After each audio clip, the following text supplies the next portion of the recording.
That's all I'm going to show. I'm going to show the picture of this gentleman and just say that he learned a valuable lesson.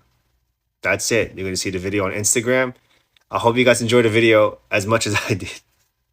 According to the gym's post of this video on Instagram, quote, "This man without a shirt in the video decided to come in, sign a waiver, and train with us last night. He then decided to threaten a much smaller man, one of our coaches saying, 'I'll beat you down.'" Every last week of the month is spar week there at Train for Life. So they let these two spar, and the bigger person, physically, who we'll identify later, and there's a big payoff, quickly learned he messed with the wrong one and called timeout in the first round with 1 minute and 30 seconds left on the clock. But first, on July 27th, a Filipino-American mixed martial artist reportedly stopped an attacker after witnessing him sucker punching a construction worker unprovoked in Soho, New York City. Malabanan chased after the attacker, later identified as 28-year-old Samuel Frazier, and subdued him until police arrived, according to reports. Frazier was accused of assaulting 6 men along Broadway in Soho prior to the incident.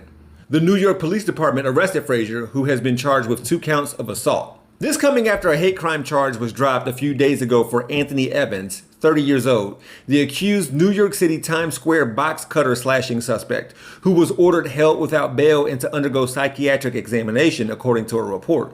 He had been arraigned for 2 separate incidents, a July 22nd robbery and a July 26th petty larceny case, both out of Queens. A week before allegedly violently attacking an unsuspecting 59-year-old Asian woman wheeling a cart designed to carry groceries in Times Square, according to the Manhattan District Attorney's Office. The woman, who works as a seamstress, was slashed in the right hand and was rushed to Bellevue Hospital with a deep bloody gash that required 19 stitches to close. The district attorney reportedly told the courtroom that prosecutors were still investigating whether the attack was a hate crime.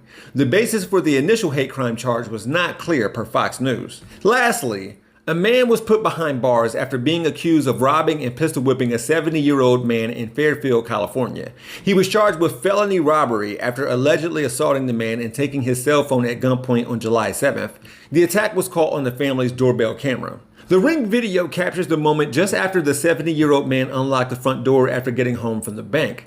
A masked suspect runs up behind him telling him to shut up, demanding he, quote, "take it out of your pockets." The senior resists and screams for help toward the adult children inside the home. As he falls to the ground, the suspect is seen in the video pistol whipping him.